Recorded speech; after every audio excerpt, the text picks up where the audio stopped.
चलिए दोस्तों, कैसे हैं आप लोग। उम्मीद है कि बिल्कुल आप लोग ठीक ठाक होंगे, मस्त होंगे, स्वस्थ होंगे, फिट होंगे और आप लोग का प्रिपरेशन भी बल्ले बल्ले बोलता होगा। चलिए आज चलते हैं हम अपने टॉपिक की तरफ।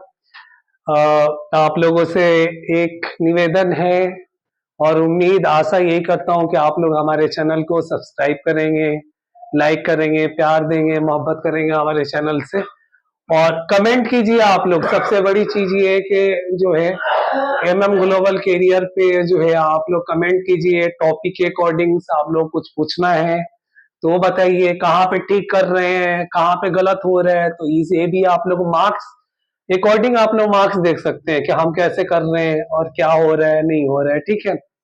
और दूसरा चैनल आप लोग का वर्ल्ड हिस्ट्री जो है, हिस्ट्री का ऑप्शनल पेपर के लिए और पबएट के लिए दूसरा भी चैनल आ गया है, ग्लोबल कैरियर। उस पे वर्ल्ड हिस्ट्री के कुछ टॉपिक भी पढ़ चुका है हुआ है। तो आप लोग दोनों चैनल को सब्सक्राइब, लाइक, व्यूज और कमेंट और अपने टॉपिक और रिलेटेड जो है कुछ पूछना है तो आप लोग कमेंट कीजिए। आप लोगों का स्वागत है हमारे चैनल पे, आप लोगों का सहयोग चाहिए। चलिए आप चलते हैं अपने टॉपिक के तरफ। देखिए आज का टॉपिक हमारा जो होगा, आज हम लोग आपको इस वीक में हम डालेंगे आपको इंटरनेशनल रिलेशन, इंडिया और चाइना रिलेशन के टॉपिक्स जो है वो डाला जाएगा। तो अंतरराष्ट्रीय संबंध में आपको ये इंडिया और चाइना का सबसे पहले ये टॉपिक होगा 1946 से 1964 के बीच में जो रिलेशन फ्रीडम के बाद से जो सीमा को लेके रहा है। इंडिया पाकिस्तान से भी जो सीमा का जो संबंध है, जो विवाद का मुद्दा है, उसमें चाइना पाकिस्तान को कितना प्रकोप करता है तो वो भी हाईलाइटेड इसमें रहेगा आपको। 46 और 64 के बीच में 1962 में इंडिया चाइना वार हुआ था तो वो भी रहेगा आपको। और इसमें सबसे बड़ा चीज ये होगा, काराकोरम जो है, हिमालय के झगड़े वाली शांति व्यवस्था भी रहेगी आपका। ये हो गया टॉपिक। उसके बाद पंचशील जो है आपको 64 के बाद से पंचशील योजना जो इंडिया और चाइना के बीच जो एग्रीमेंट हुआ था, जो दोनों देशों के बीच हस्ताक्षर हुए थे, जो समझौते हुए थे, तो ये आपका हाईलाइटेड किया जाएगा। 23 सितंबर 1965 में जो इंडिया पाकिस्तान का जंग हुआ था उसमें चाइना फिर बाद में जाके पाकिस्तान का जो साथ दिया था तो वो भी हाईलाइटेड रहेगा। 1900 उसके बाद आप इधर में आ जाइए, लद्दाख वाला मुद्दा है तो ये भी आपको किया जाएगा। इसमें ये टॉपिक रहेगा। नेफा का मुद्दा रहेगा, मैकमोहन रेखा जो सीमा जो रेखा है वो वाला मुद्दा आपको। इसमें सिक्किम का जो है, सिक्किम जब इंडिया में मिलाया गया था तो चाइना जो उसका विरोध किया था वो रह गया। तिब्बत का मामला जो आ जाएगा, चाइना अपना तिब्बत को अधिपत्य मानता है और भारत इसके स्वीकृति नहीं देता है। भारत के इवन पूरे वर्ल्ड में जो है ना, तिब्बत एक स्वतंत्र देश है। तो इस पे जो चाइना का अड़ियल रवैया है उसके बारे में आपका परमाणु परीक्षण जो आपको हुआ था सबसे पहला, उस पे चाइना जो खंडन किया था 70 के दशक में, तो वो रहेगा। 98 वाला जो परीक्षण था, परमाणु पोखरण परीक्षण, तो वो रहेगा। उसमें सीटीबीटी पे जो हस्ताक्षर करने के लिए अमेरिका से मिलके जो बात करना चाह रहा था यूनाइटेड नेशन में और एटॉमिक रिएक्टर एजेंसी के थ्रू, तो वो वाला सारा मुद्दा रहेगा। विदेश मुद्दा रहेगा। उसके बाद से आपको आइए 1998 का एशियन रीजन रीजन जो शांति समझौता था वो रहेगा आपका। भारत चीन कूटनीतिक संबंध ये आ जाएगा। भारत चीन व्यापार के मुद्दा आ जाएगा। ठीक है। और 2000 में भारत और चीन के बीच बीजिंग में वार्तालाप जो हुआ था वो टॉपिक रहेगा। और फिर इधर में आप आ जाइए, इंडिया और मोदी सरकार और चाइना के जो रिलेशन है वो रह गया। और इधर में जितने भी ट्रेड एंड कॉमर्स के जो व्यापार के जो मुद्दे हुए या जो सीमा विवाद रहा, या फिर नेपाल वाला जो मुद्दा हो गया, फिर उधर में भूटान वाला मुद्दा। भूटान में भी चाइना अपना आधिपत्य जमाना चाह रहा है और भारत के अगेंस्ट विरुद्ध जो कदम उठा रहे हैं और जो घेरने की नीति जो अपना रहे हैं, भूटान और श्रीलंका से मिलके, इधर पाकिस्तान से मिलके, ये सब सारी नीति रहेगी। आज इसमें चर्चा किया जाएगा और इसकी सारे कूटनीतिक, राजनीतिक और जो आपको व्यापार वाणिज्यिक और जो समझौते हुए जो जितने भी मुद्दे हैं उस पे आपको आज बताया जाएगा। आज ये हमारा टॉपिक रहेगा। तो चलिए आज अब स्टार्ट करते हैं आज के टॉपिक के तरफ। सबसे पहले हम करते हैं भारत चीन के संबंध जो है 1946 से। उससे पहले भी जो है वो सब एक नजर हम डालते चलते हैं। आप लोग सुनते चलिए और नोट्स बनाते चलिए आप लोग। और आप लोग फिर ये लेक्चर देख के, इस वीडियो को देख के आप लोग नोट्स बना के फिर अपना टॉपिक जो है बुक से उठाइए और फिर देखिए। फिर मजा आएगा आप लोगों को, फुल्ली मजा आएगा आप लोगों को करने में। फिर समझ गए? फिर मजा एक तरह से लगेगा कि हाँ, कि जो आप लोग कि हाँ कुछ एक इंटरेस्टेड हो जाएगा और आप लोगों को लगेगा कि अरे क्या है, कुछ भी नहीं है और ये तो बिल्कुल जो बोला जाए, और इंटरेस्टेड भी होता जाएगा। चलिए दोस्तों, चलते हैं अब अपने टॉपिक की तरफ। भारत और चीन में प्राचीन काल से ही संस्कृति तथा आर्थिक संबंध रहे हैं। भारत से बौद्ध धर्म का प्रचार चीन की भूमि पर हुआ है। चीन के लोगों ने प्राचीन काल से ही बौद्ध धर्म की शिक्षा ग्रहण करने के लिए भारत के विश्वविद्यालयों अर्थात नालंदा विश्वविद्यालय एवं तक्षशिला विश्वविद्यालय को चुना था, क्योंकि उस समय संसार में अपने तरह की यहाँ दो ही विश्वविद्यालय का शिक्षा महत्वपूर्ण केंद्र थे। उस काल में यूरोप के लोग जंगली अवस्था में थे। मतलब यहाँ पे विक्रमशिला विश्वविद्यालय और नालंदा विश्वविद्यालय जो प्राचीन काल की सबसे प्रमुख विश्वविद्यालय रही है। और प्राचीन काल में अगर आप चले जाइएगा तो उस टाइम में जो है आपको इवन नालंदा विश्वविद्यालय का आप आ जाइए, हड़प्पन सिविलाइजेशन, हड़प्पन पीरियड का जो है विनाश हुआ। विनाश होने के बाद से जो आपको बोला जाए जनपदों का उदय, जनपद के उदय के बाद से आप मौर्य साम्राज्य में जब आएंगे तो आपको विक्रमशिला विश्वविद्यालय का जो है वो सारा आपका नाम और तक्षशिला विश्वविद्यालय का आपको नाम मिलने लगेगा और उसकी सारी जो शासन व्यवस्था और शिक्षा प्रणाली है वो सब कुछ आ जाएगा। और बौद्ध धर्म, इवन बौद्धा के खत्म, बौद्धा पीरियड में जब आप आइएगा महावीर जो है महावीर के टाइम में, और इधर में फिर आप जैन पीरियड में आप आ जाइएगा, इधर में आपको सिद्धार्था के पीरियड में, तो उस टाइम में भी आपको ये इतनी पुरानी विश्वविद्यालय है तक्षशिला और विक्रमशिला विश्वविद्यालय कि आपको सारा ज्ञात मिलेगा। तो उस पीरियड में ये बोला जा रहा है। मगर उस टाइम में क्या था, यूरोप में कोई विश्वविद्यालय नहीं थी। यूरोप के जो लोग थे वो जंगली अवस्था में थे। मगर यहाँ पे क्योंकि बौद्ध धर्म का जब गौतम बुद्ध जब अपने बौद्ध धर्म का प्रचार और जब उनके ज्ञान प्राप्ति हुई तो विश्वविद्यालय जो है ना, वहाँ पे आपको विक्रमशिला विश्वविद्यालय, तक्षशिला विश्वविद्यालय ऑलरेडी वहाँ पे था। वहाँ पे जो आचार्य थे वो लोग शिक्षा और दीक्षांत की जो व्यवस्था करते थे और वहाँ पे जो विद्यार्थी थे वो शिक्षा ग्रहण करने के लिए जाते थे। तो इस पीरियड में जो है ना, चीन से भी विद्यार्थी आते थे यहाँ पे शिक्षा ग्रहण करने के लिए। तब आगे टॉपिक की तरफ, यद्यपि 1946 में चीन के साम्यवादी शासन स्थापना हुई, तथापि दोनों देशों के बीच मैत्री संबंध बरकरार बने रहे।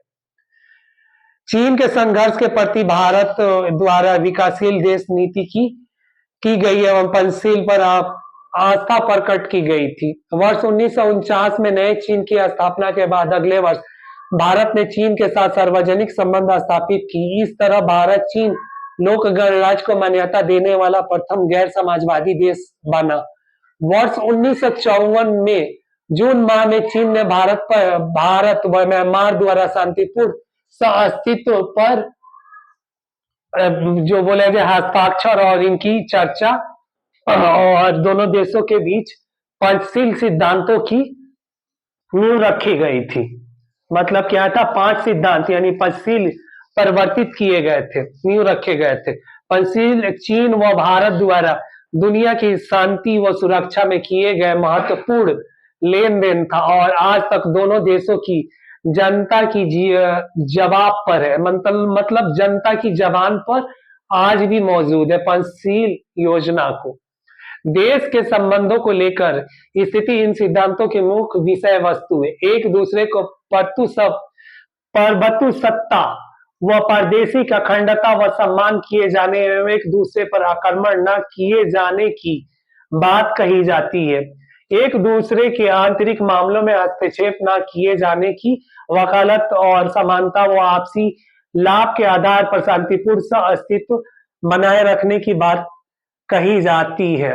परंतु चीन ने मैत्री संबंध को ताक पर रखकर 1962 में भारत पर आक्रमण कर दिया और भारत की बहुत सारी भूमि पर कब्जा करते हुए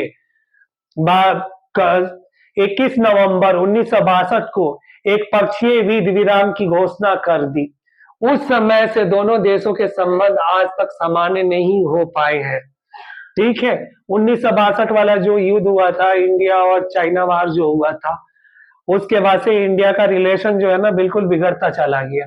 और 1962 में अगर चाइना अगर इंडिया पे वार नहीं किया होता ना, तो अपना भारत, अपना इंडिया जो है ना आज कम्युनिस्ट मार्क्सवादी विचारधाराओं के अकॉर्डिंग ही एक देश बन गया होता है। मार्क्सिज्म देश जैसे चाइना है ना, मार्क्सवादियों का जो है ना बोलबाला है ना, वैसे ही चाइना इंडिया में भी हो जाता। मगर 1962 का जो चाइना इंडिया वार हुआ था ना, मार्क्सिज्म को भारत में रोकने का काम एक तरीका से जो बोला जाए ना किया। और 1962 वाला जो वार हुआ था, उस टाइम में चाइना में कैप्टन जो सिगरेट आते थे ना, तो चाइनीज लोग जो है उस टाइम में टोकरी में भर के पैसे ले जाते थे और एक डिब्बी कैप्टन सिगरेट लाते थे। तो वहां की यह अर्थव्यवस्था 1962 की चाइना की अर्थव्यवस्था देखिएगा 1962 का, आपको 1962 का चाइनीज जो है अर्थव्यवस्था की तरफ जाइएगा तो बहुत निर्बल अर्थव्यवस्था चाइना का हो गया था और बहुत दुर्बल, मतलब एक क्राइसिस के दौर से चाइना गुजर रहा था। उसके अकॉर्डिंग भी जो है ना, उसके बाद भी जो है इंडिया पे वार किया। ठीक है, और ये वार जो हुआ था पाकिस्तान और चाइना की मिली भगत थी और उनकी दोनों की आपसी संबंध और एक जो बोला जाए उनका मेल जोल था, और जिसके अकॉर्डिंग 1962 में चाइना इंडिया पे वार किया था। ठीक, अब आगे की तरफ आप आइए। परंतु चीन ने मंत्री, तो आपको पता ही है कि घोषणा का इरादा और सामान नहीं रहे हैं। ठीक है, परंतु चीन ने मंत्री स्तरीय जो बातचीत हो रही थी उसको ताक पे रख के विरुद्ध जो भारत के अगेंस्ट जो है युद्ध किया। ठीक है, और जवाहरलाल नेहरू के मृत्यु के बाद लाल बहादुर शास्त्री ने चीन से दोस्ती का हाथ आगे बढ़ाया, परंतु चीन का कोई जो है ना उसमें रोल जो बोला जाए, एक भूमिका जो बोला जाए ना, सकारात्मक भूमिका उभर कर नहीं आया। वो कटुत दुश्मनी के जो है ना, शत्रुता के अड़ैयल पे ही अड़ा रहा। ठीक है ना, भारत को जो है ना सफलता नहीं मिली थी।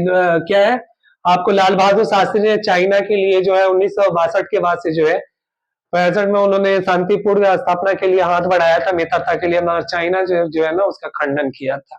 तो 1965 के भारत पाकिस्तान युद्ध में अन्यायपूर्ण ढंग से पाकिस्तान का एक तरफा समर्थन किया था चाइना।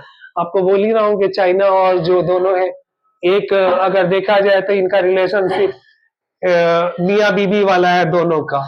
चाइना और पाकिस्तान एक दूसरे के बिना नहीं रह सकते और इंडिया के पीछे से वार करते ही रहेंगे ये मिलके, पड़ोसी देशों के साथ मिलकर। समझ गए ना, उधर नेपाल को भी प्रकोप करके, कभी श्रीलंका को करके, अभी इधर में घेरने की नीति जो है ये चारों तरफ से चाइना कर रहा है, भूटान और श्रीलंका को अपने अकॉर्डिंग लेके और नेपाल को। तो वो भी थोड़ा सा आप लोग को हाईलाइटेड वो लास्ट में करना होगा, वो आगे बताऊंगा आप लोग को। और 23 सितंबर 1965 को भारत पाकिस्तान युद्ध विराम का समझौता हो गया था। अतः चीन के सारे इरादों पर पानी फिर गया था। पाकिस्तान ने भारत के शत्रुता की हैसियत से चीन को काराकोरम क्षेत्र में बसा दिया एवं पाकिस्तान अधिकृत कश्मीर का 2600 वर्ग मील का भूभाग चीन को सौंप दिया। किसने सौंपा था? काराकोरम के जो ये था, ये पाकिस्तान ने चीन को सौंपा था। ठीक है, और जिसे चीन ने साम्यवादी दल के सर्वाधिक शक्तिशाली नेता एवं चीन के राष्ट्रपति जियांग जोमिन ने नवंबर 1966 में 3 दिन की भारत यात्रा की थी। यह चीन की राष्ट्रपति द्वारा की गई पहली यात्रा थी, भारत की पहली यात्रा थी। क्योंकि जियांग जोमिन का भारत का 1966 में पहला यात्रा जो है चाइनीज कोई प्रेसिडेंट भारत का यात्रा किया था। इस यात्रा के दौरान एक ऐतिहासिक समझौते किए गए जिसके अंतर्गत वास्तविक नियंत्रण रेखा पर एक दूसरे का आक्रमण नहीं करने का वचन दिया गया था। दोनों देशों ने अपने सैनिक बल का प्रयोग न करने एवं हिमालय की झगड़े वाली सीमा पर शांति व्यवस्था बनाए रखने का समझौता किया गया था। अक्टूबर 1967 में भारत और चीन के मध्य तेल एवं गैस को प्राप्त करने की भागीदारी के लिए एक समझौता हुआ था। ठीक, सत्तर के दशक में आते आते मध्य तक भारत और चीन के संबंध शीतकाल से निकलकर फिर एक बार घनिष्ठ हुए। जनवरी 1980 से चीन ने कुछ नरमी प्रदर्शित की, जिसके फलस्वरूप भारत ने चीन संबंधों में सुधार की आशा व्यक्त की गई थी। सन 1998 में दोनों देशों के बीच तनाव पैदा हो गया था। भारत ने 11 से 13 मई 1998 के बीच परमाणु पोखरण परीक्षण कर अपने आप को शस्त्र धारक देश साबित किया था। इसी दौरान भारत के रक्षा मंत्री रहे जॉर्ज फर्नांडीज ने चीन को भारत का सबसे बड़ा शत्रु की संज्ञा दिया था। चीन की मानसिकता अचानक बदल गई। तब पश्चात चीन ने अमेरिका के साथ मिलकर एपीटी एवं सीटीबीटी पर हस्ताक्षर करने के लिए भारत को बाध्य करना प्रारंभ कर दिया था। जो 1998 को चीन के द्वारा दबाव बनाकर संयुक्त राष्ट्र सुरक्षा परिषद विकास कार्यक्रम बंद करने, मतलब शास्त्र विकास कार्यक्रम बंद करने एवं सीटीबीटी पर एवं एनपीटीसी पर हस्ताक्षर करने का प्रस्ताव करा दिया था। कहाँ कराया था? यूनाइटेड नेशन में कराया था, यूनाइटेड काउंसिल यूएनसी में कराया था। ये चाइना अमेरिका से मिलकर भारत पे प्रतिबंध भी लगवाया था 1998 में जो पोखरण परीक्षण हुए थे। चाइना का दोगली पॉलिसी यहाँ पे रही है हर तरफ से। देखिए तो आप आगे आइए। जुलाई 1998 में एशियन रीजन फोरम की बैठक विदेश मंत्री जसवंत सिंह एवं चीन के विदेश मंत्री तांग जियांग के मध्य वार्ता हुई और दोनों ने उच्च सरकारी विचार विमर्श से जारी रखने का निर्णय लिया। अक्टूबर 1998 में चीन ने अटल बिहारी वाजपेयी को दलाई लामा के साथ मुलाकात की आलोचना की और इसे चीन के विरुद्ध तिब्बत कांड का प्रयोग कहा। मैंने बोला ना कि जब अटल बिहारी वाजपेयी जी जब प्रधानमंत्री थे 96 में, तो जो है दलाई लामा को भारत ने संरक्षण दे दिया था और जब इन्होंने वहां पे मुलाकात किया, अटल बिहारी वाजपेयी दलाई लामा से जब मुलाकात तो चाइना उसका खंडन किया। कब किया था ये? आपको 1998 में। और 96 के बाद से जो है ना भारत में किन्होंने शरण ले रखा था? दलाई लामा ने, ठीक ना। और फरवरी 1996 को भारत ने संबंधों में मिठास बनाने के पहल करते हुए एक मंत्रालय स्तरीय प्रतिनिधित्व मंडल वार्षिक विचार विमर्श के लिए भेजा। कहाँ भेजा? चीन। चीन ने इसे आवश्यक सकारात्मक प्रयोगवादी दृष्टिकोण का नाम दिया था। अप्रैल 1996 में साझे कार्य समूह की बीजिंग में 11वीं बैठक हुई जिसमें दोनों देशों का विकास के नए पहलुओं पर जोरदार चर्चा हुई थी। एक बार पुनः दोनों देशों के मध्य संबंधों में सुधार के आसार और आधार दोनों दिखने लगे और 1996 में भारतीय विदेश मंत्री जसवंत सिन्हा ने चीन की यात्रा की पर वहां के नेताओं से उच्च स्तरीय बैठक वार्तालाप को दोनों देशों के मध्य परस्पर आर्थिक, सामाजिक एवं सांस्कृतिक सहयोग विकसित करने की दिशा में कदम उठाने का आग्रह प्रदान किया गया था। भारत चीन के व्यापार में $2 अरब से अधिक बढ़ने का साझा कार्यक्रम एवं कार्य समूह की गतिविधियों में वृद्धि के लिए निर्णायक लिया गया था। मतलब उस टाइम में जब 1996 में जो है ना जसवंत सिन्हा ने 1998 में जब वो गए हुए थे वहां पे और 1996 के बाद दलाई लामा होगा 1998 में जो है आपको अटल बिहारी वाजपेयी जी की सरकार थी। उसी टाइम में जो बोला जाए आपको 2000 के करीब जो बोला जाए जसवंत सिंह जो चाइना गए हुए थे और उन्होंने ये सब व्यापार के मुद्दे और वाणिज्यिक लाभ और एक्सपोर्ट इंपोर्ट की जो बात हुई थी उसमें कितने अरब डॉलर का $2 अरब के अधिक निवेशों का साझा करने का जो है प्रस्ताव रखा गया था। ठीक है, और आगे की तरफ था जो है और जो है निर्णय, मतलब वहां पे जो है निर्णय लिया गया था और कश्मीर के मसले पर पाकिस्तान को दोषी ठहराते हुए फरवरी 2000 में भारत ने चीन की WTO सदस्यता प्राप्त करने का समर्थन किया था। मतलब क्या है कि जब आपको कारगिल जो युद्ध हुआ था उसमें जो है चाइना तटस्थ था, पाकिस्तान को साथ नहीं दिया था। तो उसके बाद जो है ना इंडिया भी जो है, भारत है, डब्ल्यूटीओ में चाइना को अस्थायी रूप से सदस्य बनने के लिए प्रस्ताव में भाग लिया था। मतलब चाइना की तरफ से चाइना को साथ दिया था, चाइना का समर्थन किया था वर्ल्ड ट्रेड ऑर्गेनाइजेशन में अस्थायी सदस्य के लिए। ठीक है। और भारत एवं चीन के भी भारत और चीन बीजिंग के में सुरक्षा वार्तालाप का पहला दौर प्रारंभ हुआ, जो सचिव स्तरीय था। कब हुआ था? 2000 में हुआ था। और सुरक्षा वार्तालाप से दोनों दो मतलब दोनों देशों के बीच 2 दिन तक बात चली थी। इस कार्यक्रम में चीन ने भारत को सीटीबीटी पर हस्ताक्षर करने के लिए कहा था। और मई 2000 में भारत ने राष्ट्रपति के.आर. नारायणन ने चीन की यात्रा कर दोनों देशों के सभी हितों मुद्दे वार्तालाप की। और भारत व चीन के द्विपक्षीय व्यापार, आर्थिक एवं व्यापार संबंधों की वृद्धि करने के लिए प्रसारित प्रतिबंधित पर कट की थी। लेकिन सीमा विवाद पर कोई निष्पर्जीय मतलब जो बोला जाए निष्कर्षीय बात नहीं बन पाई थी। ठीक है। ये क्या हुआ था सीमा विवाद को लेकर 2000 में जो यहाँ के आपको राष्ट्रपति का जो पहला दौरा था, जो गए थे के.आर. नारायणन साहब, तो चाइना से जो वार्तालाप हुआ था उसमें जो बोला जाए वाणिज्यिक क्षेत्र पे हुआ था। और सीटीबीटी जो परमाणु परीक्षण हुआ था उस पे हस्ताक्षर करने के लिए बात हुए थे। मंत्री स्तरीय बैठक जो हुई थी 2 दिन का, तो ये हुआ था। मतलब उस पे जो है ना सीमा सुरक्षा को लेकर कोई ठोस कदम या कोई ऐसा जो बोला जाए समझौता और वार्तालाप नहीं हुआ था। अब अगला पॉइंट आपको आइए, अगला पॉइंट है वर्ष 2001 में आ जाइए आप। 2000 तो हो गया ना। वर्ष 2001 में पूर्व चीनी नेता ली फंग ने भारत की यात्रा की थी। वर्ष 2002 में पूर्व चीनी प्रधानमंत्री जू रोक जी ने भारत की यात्रा की। और इसके बाद वर्ष 2003 में भारतीय प्रधानमंत्री वाजपेयी जी ने चीन की यात्रा की थी। उन्होंने चीनी प्रधानमंत्री वान चान पाओ के साथ चीन भारत संबंध के सिद्धांत और चतुर्मुखी सहयोग की घोषणा पत्र पर हस्ताक्षर किया। इस घोषणा पत्र के जरिए किए गए चीन व भारत के द्विपक्षीय वार्तालाप संबंधों के अपेक्षाकृत परिपक्व काल से प्रवेश कर चुके हैं।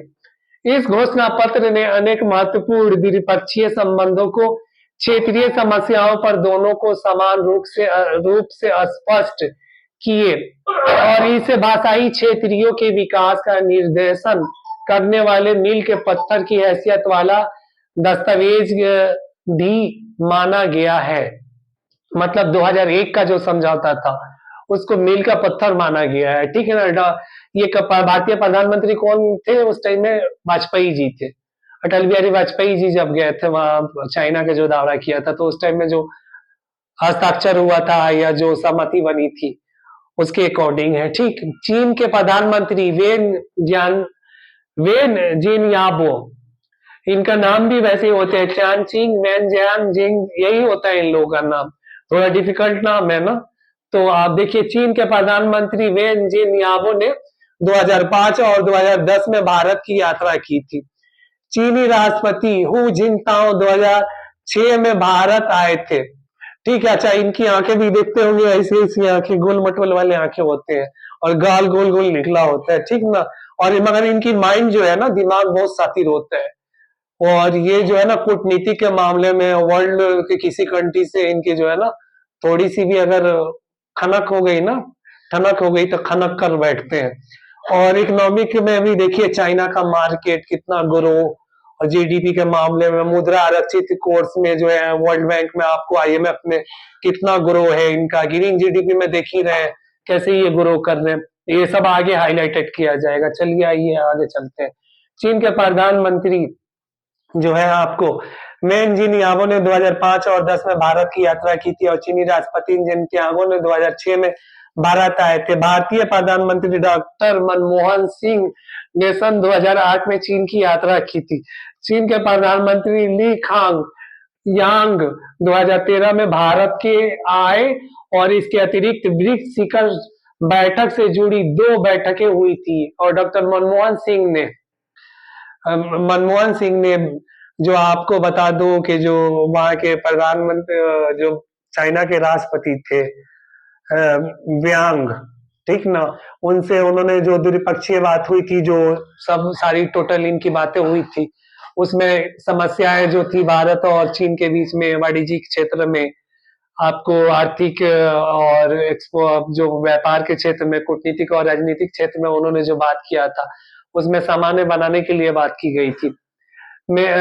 इसमें क्या है, सानिया चीन का दौरा किया था तथा राष्ट्रपति, और ये जब गए थे, डॉक्टर मनमोहन सिंह गए थे तो वहां पे उन्होंने बात किया था। उसमें क्या, राष्ट्रपति हु जिनतांगो ने 2012 में नई दिल्ली का दौरा किया और तथा एक यात्रा अक्टूबर 2008 में एशियन शिखर बैठक के सिलसिले में बीजिंग में हुई थी, जिससे भारत और चीन के जो है ना मंत्री स्तरीय बैठक हुई थी।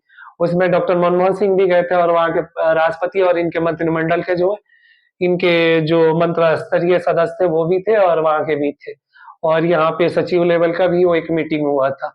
भारत और चीन के मध्य प्राचीन काल से ही चली आ रही मित्रता आधुनिक काल में कई अस्थिर दौरे से गुजरती रही है और भारत और चीन के सीमा विवाद आज तक बना हुआ है। हालांकि इधर चीन और भारत का सीमा विवाद व संबंधों में के बीच कई अनसुलझी समस्याएं रही हैं। चीन व भारत के बीच सबसे बड़ी समस्या सीमा विवाद और तिब्बत की है। चीनी पर सरकार हमेशा से तिब्बत की समस्याओं को बड़ा महत्व देती आई है। आपको बोला ना, चीन जो है तिब्बत को अपना अभिन्न अंग मानता है, मगर भारत जो है ना, भारत तो तिब्बत को हमेशा एक स्वतंत्र देश मानता, आज से नहीं। मंगोलियाई जो शासक कुबलई खान था, उस टाइम से भारत जो है, भारत उस टाइम में भारत उपमहाखंड, महाभारत जो बोला जाए, भारतीय उपमहाद्वीप होता था, जिसमें पाकिस्तान, अफगानिस्तान, श्रीलंका, बर्मा, भूटान और इधर में आपको म्यांमार, नेपाल भी था। तो ये जो है, ये सब एक भारतीय उपमहाद्वीप के क्षेत्र थे और उस टाइम से तिब्बत को एक स्वतंत्र देश मान्यता देता है भारत, और देता है, रहा है, देता रहेगा और आगे भी देता रहेगा। तो भारत की ये नीति रही है। अब चाइना को जो करना होगा वो चाइना कर लेगा, ये भारत की ये नीति है। तो इसको जरूर आप लोग नीति को, भारत की नीति को स्ट्रॉन्ग नीति आप लोग हाईलाइट करके आना है वहां पे। अगर मेंस आप लोग लिखने जा रहे हैं भाई ना, भारत और चीन के संबंध के बारे में पूछा जा रहा है, तो ये हाईलाइटेड जरूर करना है आप लोग। चलिए आगे चलिए आते हैं। 21वीं सदी में चीन व भारत प्रतिद्वंदित है और मित्र भी है। देखिए दोनों है, शत्रुता भी है और मित्र है। इस समय भारत एवं चीन अपने शांतिपूर्ण विकास कार्य में लगे हुए हैं, ठीक है। मगर इस समय में अभी देखिए, अभी फिलहाल के दौर में अगर आप देखेंगे तो ये दोनों देश जो है, भारत और चीन, ये आपसी मित्रता संबंध और जो बोला जाए शत्रु संबंध, दोनों की तरफ से निभाने में लगे हुए। और ये चाइना के तरफ से है। चाइना जो है ना, कभी प्रकोप करके पाकिस्तान को कश्मीर के मुद्दे पे, कभी सीमा के मुद्दे पे, कभी नेपाल को उकसाता है, कभी इधर में घेरने की नीति जो है श्रीलंका और भूटान से मिलके करता है। तो ये सब भी आप लोग को हाईलाइटेड करना है। चलिए अब वो जो है आगे आप चलते हैं अपना आगे टॉपिक है मोदी सरकार। अब मोदी सरकार में भारत चीन का संबंध 2014 में नरेंद्र मोदी ने जब भारत में के प्रधानमंत्री बने तो पूरा देश भारत के लिए कई संभावनाएं दिख रहा था। भारत और चीन के बीच कई संभावनाएं दिख रही थी, ठीक है। चीन और पाकिस्तान के साथ भारत के संबंध को लेकर भी देश के लोगों को काफी उम्मीदें थी। नरेंद्र मोदी ने शुरुआत में अपने सभी पड़ोसी देशों के साथ संबंध बेहतर करने की दिशा में काफी प्रयास भी किया था। इसी कड़ी में सितंबर 2014 को चीन के राष्ट्रपति मोदी के नियंत्रण पर अहमदाबाद पहुंचे थे। अच्छा, ये जो है चीनी राष्ट्रपति अहमदाबाद पहुंचे थे, तो मोदी साहब जब अहमदाबाद गए थे तो प्रोटोकॉल का उल्लंघन करके गए हुए थे। ये चीजें जरूर हाईलाइटेड कीजिएगा, वहां आगे मैं आपको बताता हूँ। चलिए आगे चलते हैं। प्रधानमंत्री ने जिस प्रकार उनकी अगवानी की, उससे लगा कि दोनों देशों की आपसी संबंध सुधर जाएगा, परंतु ऐसा नहीं हुआ था। इस यात्रा के दौरान कैलाश मानसरोवर यात्रा के नए मार्ग और रेलवे सहयोग सहमति बारे समझौते पर हस्ताक्षर किए गए थे। इसके अलावा दोनों देशों के क्षेत्रीय मुद्दे और चीन के औद्योगिक पार्क से संबंधित समझौते पर हस्ताक्षर किए। हालांकि उसी दौरान चीनी पीपुल्स लिबरेशन आर्मी पीएलएल ने करीब 1000 जवान पहाड़ी से जम्मू कश्मीर में चुनार क्षेत्र में घुस गए थे और भारत ने चीनी राष्ट्रपति के सामने यह मुद्दा उठाया, लेकिन अपनी तरफ से वार्ता में कोई खलल नहीं पड़ने दिया था। किसने? भारत ने। ठीक। अब 18 जून साल 2017 को जो है 18 जून 2017 को कोकलाम पर सीमा विवाद को लेकर एक बार फिर से दोनों देशों के बीच तनाव शुरू हो गया था और यह लगभग 73 दिन 73 दिन तक चला था, डे तक चला था, 73 डे तक चला था। ठीक ना? और चला था। ये आपको ज्ञात है कि भारत, भूटान और चीन को मिलाने वाले बिंदु को भारत में कोकलाम एवं पठार है, जो भूटान के घा घाटी, भारत के पूर्वी सिक्किम जिला और चीन के योदगान काउंटी के बीच में है। ठीक है, ये कौन सा है? योगदान काउंटी के बीच में है। ठीक, ये किसका? चीन और उधर भूटान और इंडिया का जो बॉर्डर पड़ता है, वहां की बात कही जा रही है। अब आगे आइए, डोकलामी विवाद। डोकलाम का कुछ हिस्सा सिक्किम में भारतीय सीमा से सटी हुई थी, जहां चीनी सड़क बनाने में भारतीय सीमा से सटी हुई थी, जहां चीनी सड़क बनाने लगे थे और भारतीय सेना ने सड़क बनाने का विरोध किया था। भारत को यह चिंता है कि अगर यह सड़क बनी तो हमारे देश के उत्तर पूर्वी राज्य के देशों को जोड़ने वाली 20 किलोमीटर चौड़ी कड़ी यानी मुर्गी का गर्दन जैसे इलाकों पर चीन का पहुंच बढ़ जाएगी। वहीं चीन ने अपनी संप्रभुता की बात दोहराते हुए कहा था कि हमने सड़क अपने क्षेत्र में बनाया है। तत्पश्चात भारतीय सेना पर अतिक्रमण का आरोप लगाया है, लेकिन भारत ने इसे कड़े शब्दों में इसका विखंडन और इसका ऐसा चीन को ना करने के लिए पूरी तरीके से जोर दिया है, चाइना को आश्वस्त किया है। चीन का कहना है कि 1962 की हार भारत को याद रखना चाहिए। चीन ने कहा कि भारत से पहले ही शक्तिशाली था और अब भी है। भारत ने कड़ी प्रतिक्रिया देते हुए कहा है कि अब समय बदल चुका है। हालांकि बाद में तीर्थयात्रियों को मानसरोवर यात्रा जाने की अनुमति दे दी, जिसे 56 तीर्थयात्री गए हुए थे और भारत और चीन के बीच लगभग 2 महीने तक विवाद चला था। ठीक है, जो चाइना ने भारत को जो बोला था, तो भारत ने उस पर भी टिप्पणी दी थी, बोली कि वो पहले वाला टाइम नहीं है 1962 वाला, ये जो टाइम है ना, ये अब आप 2020, 21, 22 और ये अभी रिसेंटली 23 है। तो चाइना जो है ना, भारत को आंख दिखाने की कोशिश ना करे, मुंह तोड़ जवाब दिया जाएगा इसका। चलिए अब आगे चलते हैं। अगला टॉपिक है भारत और चीन के कूटनीतिक संबंध। आपको बोला था ना भारत और चीन के बीच में कूटनीतिक संबंध, ये पॉइंट आ गया, आपको ये पॉइंट हाईलाइटेड करना है। भारत और चीन के कूटनीतिक संबंध। चीन और भारत के बीच अरबों डॉलर का व्यापार। 2008 में चीन भारत का सबसे बड़ा बिजनेस पार्टनर बन गया था। 2014 में चीन के भारत में 116 बिलियन डॉलर का निवेश किया, जो 2017 में 160 बिलियन डॉलर हो गया। 2018-19 में भारत और चीन के बीच द्विपक्षीय व्यापार करीब 88 अरब डॉलर रहा था। यह बात महत्वपूर्ण है कि पहली बार भारत और चीन के साथ व्यापार लगभग 135 बिलियन डॉलर है। चीन वर्तमान में भारतीय उत्पादों का तीसरा बड़ा निर्यात बाजार है। वहीं चीन से भारत सबसे ज्यादा आयात करता है और भारत चीन के लिए उभरता हुआ बाजार है। चीन से भारत मुख्यतः इलेक्ट्रॉनिक्स उपकरण, मैकेनिकल रसायन, कार्बनिक रसायन आदि का आयात करता है। वहीं भारत से चीन मुख्यतः रूप से खनिज, ईंधन और कपास आदि का निर्यात करता है। भारत में चीन टेलीकॉम कंपनियां 1999 में 1999 से ही है और वह पैसा काफी कमा रही है। इससे भारत को भी लाभ लाभ अधिक प्राप्त हुआ है। भारत में भी चीनी मोबाइल का मार्केट भी बहुत बड़ा है और चीन चीन दिल्ली मेट्रो में भी लगा मतलब अपना इन्वेस्टमेंट किया हुआ है, लगाया हुआ है। दिल्ली मेट्रो में SUCG संघाई कार्बन कंपनी ने इन्वेस्टमेंट किया है।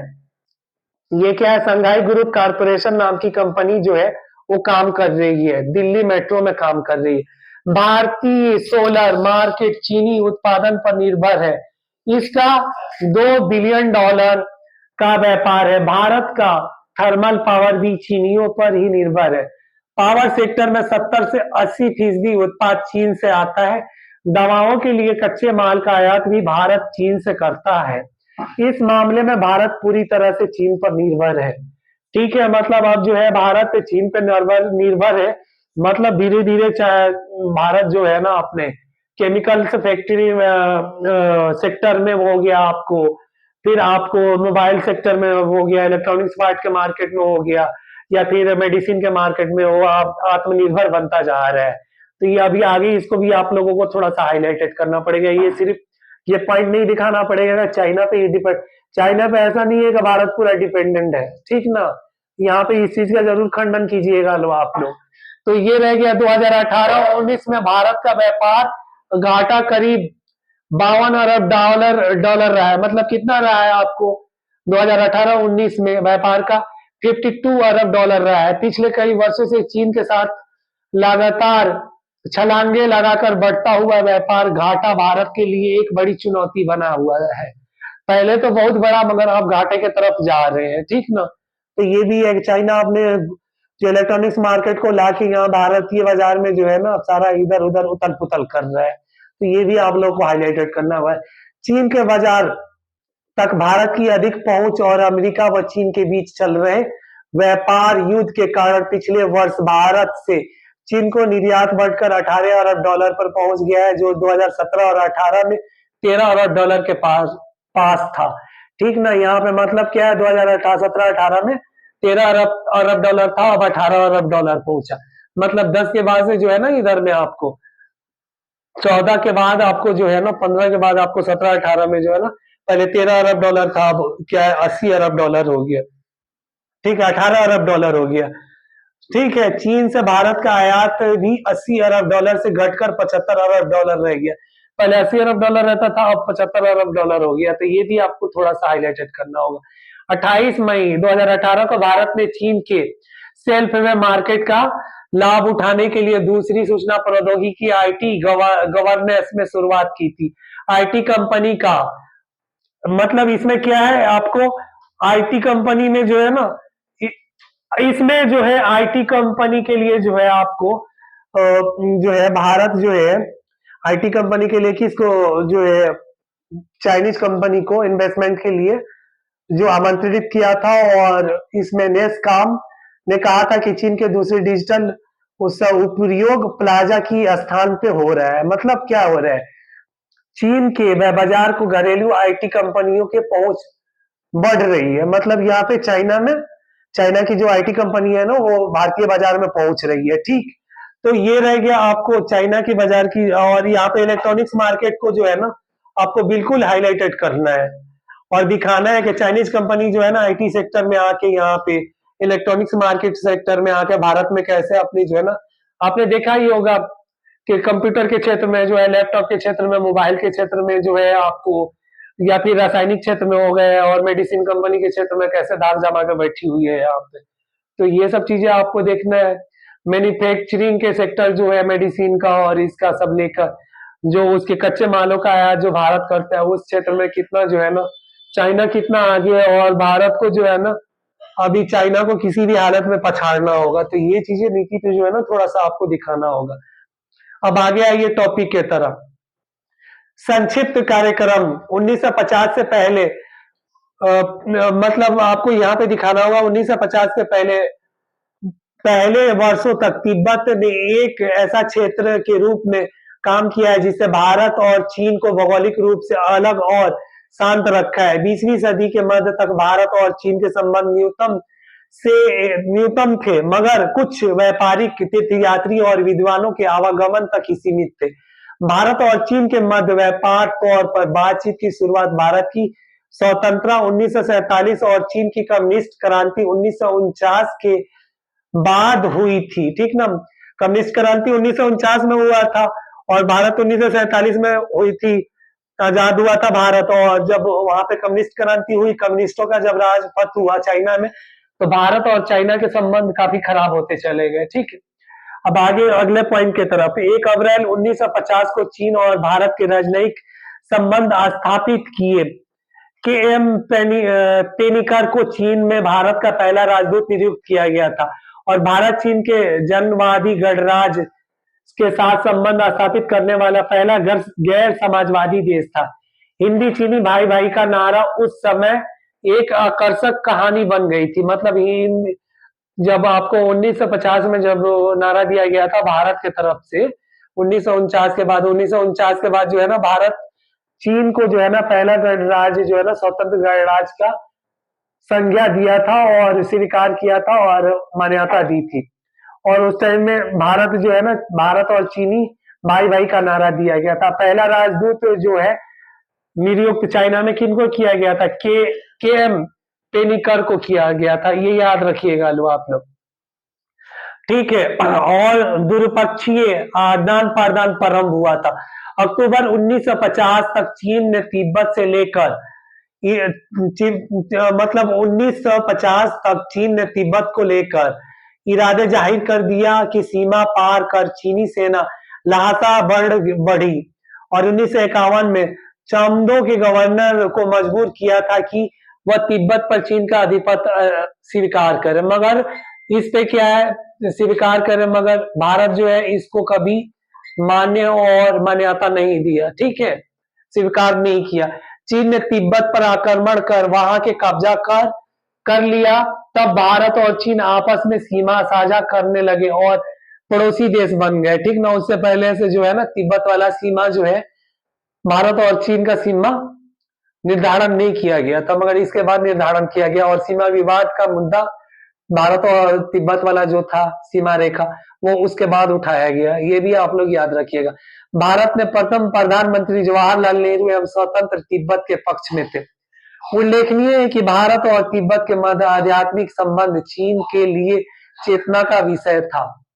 मई 1954 में चीनी प्रधानमंत्री जोऊ एनलाई ने भारत का दौरा किया और चीन और भारत ने संयुक्त वक्तव्य पर हस्ताक्षर किए और शांतिपूर्ण सह-अस्तित्व पंचशील के 5 सिद्धांतों को संयुक्त रूप से वकालत की थी, ठीक है। तो ये पंचशील की वकालत किसने की थी? जो भारत के प्रधानमंत्री थे जवाहरलाल नेहरू और चीनी जो राष्ट्रपति थे वो एनलाई थे, ओजू एनलाई थे, ठीक है। और इसी दौरे में किया था। वो एक गैर साम्यवादी देश के सरकार के पहले प्रमुख जिन्होंने पीपुल्स रिपब्लिकन ऑफ चाइना के स्थापक के बाद से चीन का दौरा किया था।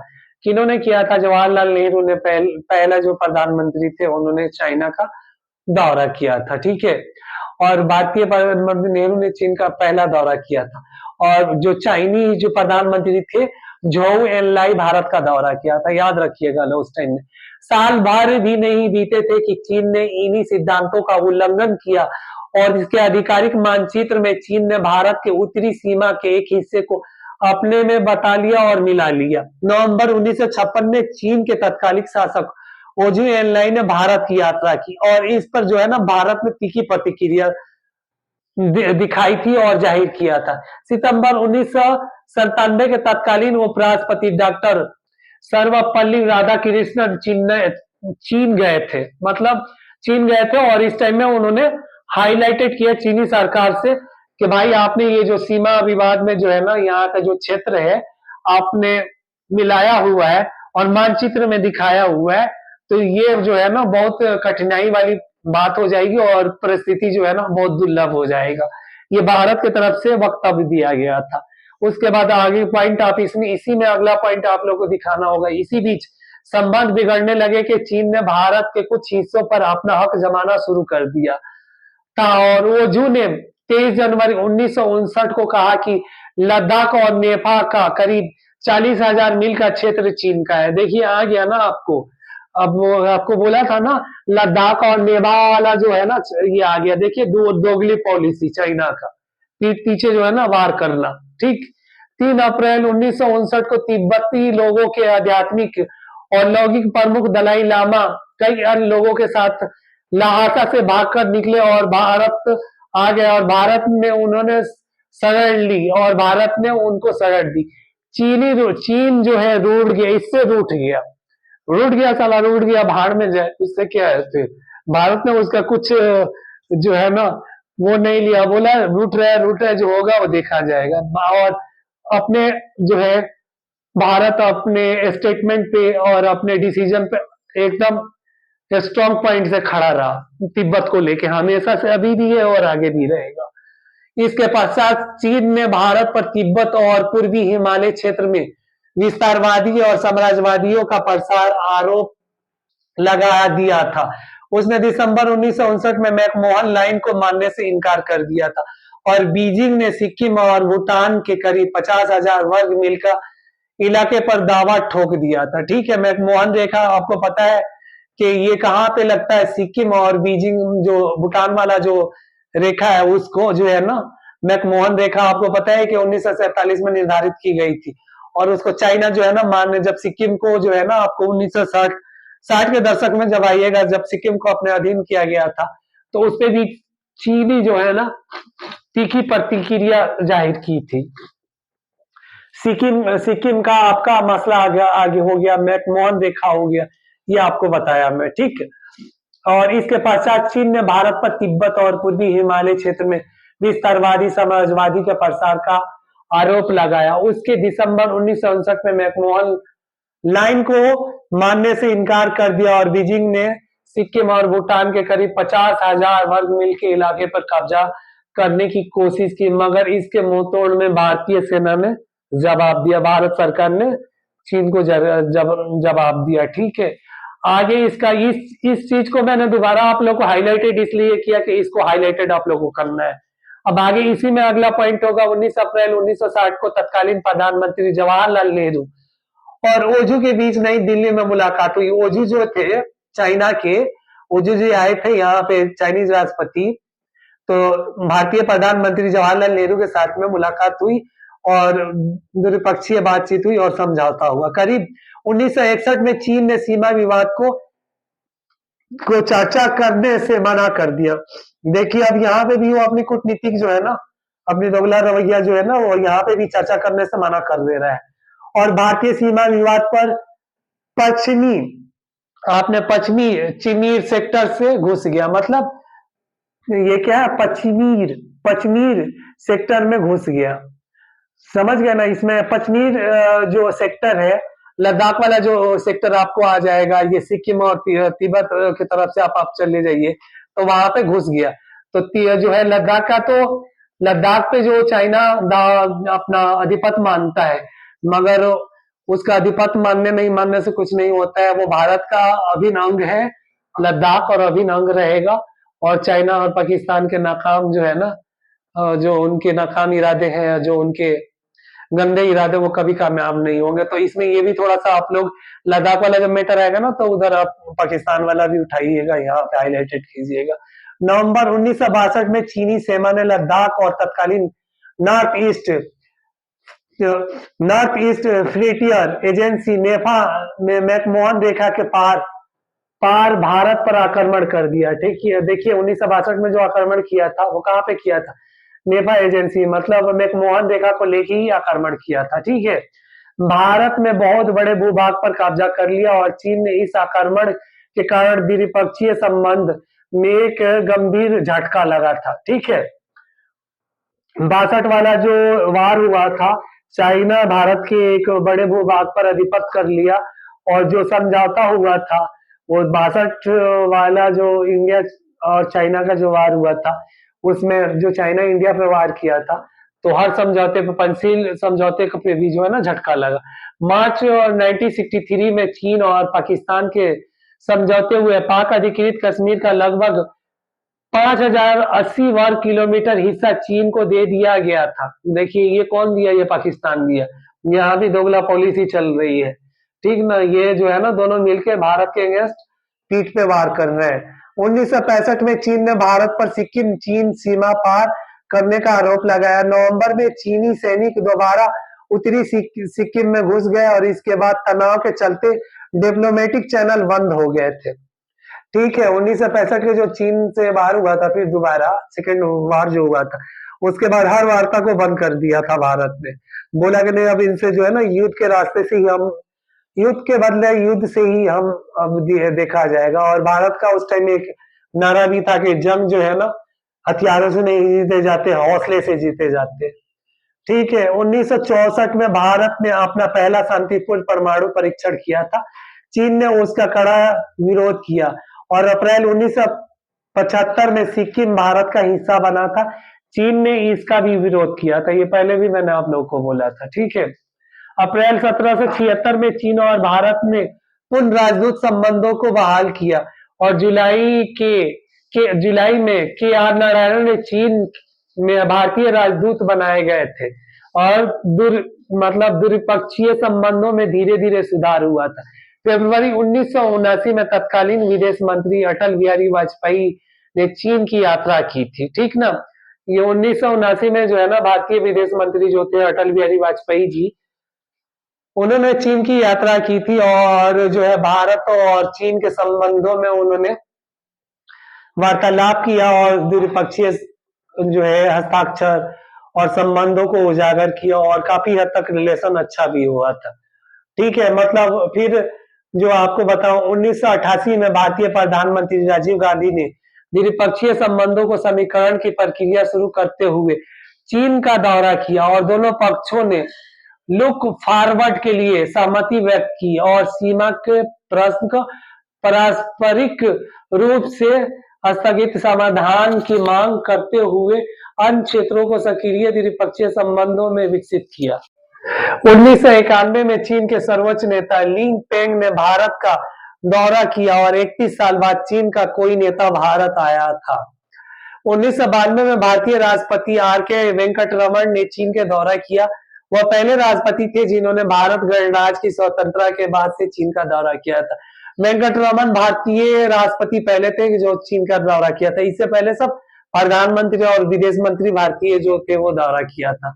सितंबर 1993 में तत्कालीन पीएम टीवी नरसिम्हा राव चीन गए और इस यात्रा में सीमा शांति समझौता पर हस्ताक्षर किए थे। ठीक ना, अगस्त 1995 में दोनों देश ईस्टर्न सेक्टर में समृद्ध रोगचू घाटी से सेना पीछे हटने को राजी हो हुए थे। कौन हुआ था? चाइना हुआ था 1995 में नवंबर। कहां से होने को हुआ था? चू घाटी से पीछे हटने के लिए। नवंबर 1996 में चीनी राष्ट्रपति जियांग जेमिन भारत आए। इस यात्रा में भारत और चीन सीमा क्षेत्रों में वास्तविक नियंत्रण रेखा के साथ सैन्य क्षेत्र में विश्वास निर्माण उपयोगों पर समझौता किया। 2021 मतलब 4 अप्रैल 2021 को एट द बैठक मिशन पर हस्ताक्षर हुआ था। अप्रैल 2021 में एट द बैठक पे हस्ताक्षर हुए थे। ये किसके किसके? चाइना और इंडिया के बीच में हस्ताक्षर हुए थे। ठीक ना, नरेंद्र मोदी की सरकार में ही जो है ना, ये नरेंद्र जी मोदी, आपको इनके टाइम का हाईलाइटेड, प्रधानमंत्री नरेंद्र मोदी जी के टाइम का 2021 का हाईलाइटेड करना पड़ेगा। कोरोना काल के बाद का आपको दिखाना पड़ेगा। अभी रिसेंटली 2 साल पहले आपको दिखाना होगा, तो थोड़ा वो भी हाईलाइटेड करना होगा। उसी में अगला मैं पॉइंट आपको बता रहा हूँ। चीन भारत संबंधों के सिद्धांत और व्यापक सहयोग पर घोषणा पर हस्ताक्षर किया और भारत चीन सीमा प्रश्न पर विशेष प्रतिनिधियों की बैठक पर सहमति बनी थी। ठीक है, अप्रैल 2005 में तत्कालीन चीनी राष्ट्रपति बेन जिनयाबो बेंगलोर आए थे और 2006 में नाथुला दर्रा खोला गया, जो कि 1962 की युद्ध के बाद बंद कर दिया गया। देखिए, नाथुला दर्रा था 1962 के इंडिया चाइना जो वार हुआ था उसमें बंद कर दिया गया था। और 2005 में जो है ना चीनी राष्ट्रपति जिनयाबो जो आए थे बेंगलोर में, उनकी जो यात्रा हुई थी उसमें खोला गया था। कौन सा? नाथुला दर्रा को खोला गया था, जो सिक्किम से जो लगता है। आप याद रखिएगा लो, ये क्या है। 2007 में चीन ने अरुणाचल प्रदेश के मुख्यमंत्री को ये कहकर वीजा नहीं दिया था कि अपने देश में आने के लिए उन्हें वीजा की जरूरत नहीं है, मगर इसमें भारत ने जो है ना चीन को कड़ी प्रतिक्रिया, तीखी प्रतिक्रिया दी थी और बोला था कि अरुणाचल प्रदेश भारत का एक अभिन्न अंग है। अगर अरुणाचल पे अगर चाइना आंख उठा के देखेगा उसका आंख नोच लिया जाएगा। तो ये रहा। और 2009 में जब तत्कालीन प्रधानमंत्री पीएम सिंह अरुणाचल गए तो चीन ने परस्पर इस पर आपत्ति जताई थी और जनवरी 2009 में जब तत्कालीन पीएम मनमोहन सिंह अरुणाचल गए तो चीन ने इस पर आपत्ति जताई थी, मगर चीन को आपत्ति जताने से कुछ होता नहीं। अरुणाचल भारत का अभिन्न अंग है और भारत के अधीन ही है, भारत का अधीन ही रहेगा और चाइना चाह के भी कुछ नहीं, चीन चाह के भी कुछ नहीं कर सकते। चीन के जो है ना चीनी से ना कुछ नहीं कर सकते हैं। तो ये थोड़ा सा हाईलाइटेड कीजिएगा वहां पे। जनवरी 2009 के मनमोहन सिंह चीन पहुंचे और दोनों देशों के बीच व्यापार ने $50 बिलियन का आंकड़ा पार किया था और नवंबर 2010 में चीन ने जम्मू कश्मीर के लोगों के लिए यहाँ पे स्टेपल्ड वीजा की जारी करने की शुरू किया था, स्टेपल्ड वीजा, जिसमें भारत ने तीखी प्रतिक्रिया और कड़ा विरोध किया और इसका खंडन किया था। ठीक है, और बोला कश्मीर तो भारत का आपका अभिन्न अंग है, 370 के अकॉर्डिंग भी था और अब तो 370 को हटा के भी अपना एक स्टेट के राज का दर्जा दे दिया गया। ना चाइना कुछ कर पाया, ना पाकिस्तान कुछ कर पाया, ना कर पाएंगे, ना हो पाएगा। भारत का अभिन्न अंग है, रहेगा। और पाकिस्तान अधिकृत जो कश्मीर है ना उसको भी थोड़ा हाईलाइटेड कीजिएगा कि वो भी भारत का अभिन्न अंग है, उसे हम लेकर रहेंगे। लिख के आइएगा आप, जो है ना हाईलाइटेड जरूर कीजिएगा इसको। और चाइना को मुंह के बल गिराते हुए दिखाइएगा जरूर यहाँ पे, ठीक ना। अप्रैल 2013 में चीनी सैनिक एलओसी पर पार कर पूर्वी लद्दाख के करीब 19 किलोमीटर घुस आए और भारतीय सेना ने उन्हें खदेड़ा, मतलब बहुत बुरी तरीका से मार पीट कर उनको भगाया गया था। ठीक है, जून 2014 में चीन के विदेशी मंत्री वांग भी भारत आए और भारतीय समक्ष सुषमा स्वराज से मिले। उसी महीने तत्कालीन उपराष्ट्रपति हामिद अंसारी ने 5 दिन के दौरे पर गए हुए थे। जुलाई 2014 में भारतीय सेना के तत्कालीन चीफ विक्रम सिंह ने 3 दिन के लिए बीजिंग दौरे पर गए और उसी महीने बीजिंग में हुई ब्रिक्स देशों की बैठक में पीएम मोदी और चीनी राष्ट्रपति शी जिनपिंग के बीच मुलाकात हुई और दोनों ने करीब 80 मिनट तक बातचीत की थी। सितंबर 2014 में शी जिनपिंग भारत आए और नरेंद्र मोदी ने प्रोटोकॉल तोड़कर अहमदाबाद में उनका स्वागत किया था। मैं आपको पहले भी बोल रहा हूँ, चीन ने 5 साल के भीतर भारत में $20 बिलियन से ज्यादा के निवेश का वादा किया था। फरवरी 2015 में सुषमा स्वराज ने चीन की यात्रा की और वहां पर शी जिनपिंग से मुलाकात की। मई 2015 में प्रधानमंत्री मोदी का पहला चीन दौरा हुआ और अक्टूबर में बीजिंग और मोदी की मुलाकात, मतलब बीजिंग सरकार और दिल्ली सरकार, दिल्ली केंद्रीय सरकार जो बोला जाए, नरेंद्र मोदी और जिनपिंग की मुलाकात गोवा में ब्रिक्स देशों की बैठक में हुई थी। अब देखिए, नरेंद्र मोदी जी की बैठक और जिनपिंग की मीटिंग कहाँ पे हुई? आपको ब्रिक्स देशों की बैठक कहाँ पे थी? आपको गोवा में थी। वहीं पे दोनों देशों की चीनी राष्ट्रपति और भारतीय प्रधानमंत्री की मुलाकात हुई। जून 2017 में भारत को शंघाई का ऑपरेशन ऑर्गेनाइजेशन एससीओ का पूर्ण सदस्य बना दिया। मोदी ने जिनपिंग से मुलाकात की और इसके लिए उनका धन्यवाद दिया। मतलब 2017 में चीन ने जो है एससीओ का पूर्ण सदस्य किसको बनाया? भारत को। और इस पे क्या है आपको भारतीय प्रधानमंत्री जो है चीनी राष्ट्रपति का धन्यवाद दिया। 2018-19 में राष्ट्रपति की जिनपिंग ने वुहान चीन और बहावलपुरम भारत में भारतीय प्रधानमंत्री नरेंद्र मोदी के साथ एक अनौपचारिक बैठक की थी। महाबलीपुरम, सॉरी, ये क्या यहाँ पे हुआ था 2018-19 में जिनपिंग और भारतीय राष्ट्रपति की वुहान चीन में, और भारत में कहाँ पे हुआ था? महाबलीपुरम में बैठक हुई थी। 15 जून 2020 को चीन ने लद्दाख की गलवान घाटी में जो है ना भारत के क्षेत्रों पर अपना दावा किया। इस पर दोनों सेनाओं के बीच झड़पें हुई थी और भारत के 20 जवान तथा चीन के बहुत से सैनिक मारे गए थे। और चीन ने अपने मृत सैनिकों का खुलासा नहीं किया था। ठीक है।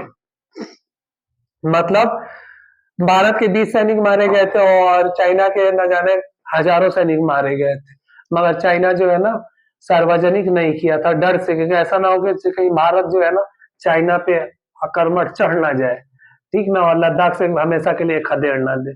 9 दिसंबर 1922 को चीन की सेना ने सैनिक अरुणाचल प्रदेश के तवांग सेक्टर के घुसे, जिसके बाद भारत ने जवाबी कार्रवाई की, जिससे झड़प शुरू हुआ और दोनों पक्षों के गंभीर चेटे आई, मतलब जो है ना चोटें आई और कुछ सैनिक घायल हुए और दोनों देशों के सैनिक तत्काल घटना से के पीछे हट गए। होता है ना, एक देखो तुम वो है ना, सुना है ना, चाइना का हरदम ये बोला जाता है, भारतीय सैनिक है ना, वो हरदम बोलता है तुम ईंट से वार करो, हम पत्थर से जवाब देंगे, तुम गोली मारोगे, हम बम बरसाएंगे। तो ये वाली नीति आप लिख के आइएगा। चलिए एक बार आप लोग देख लीजिए सब ये।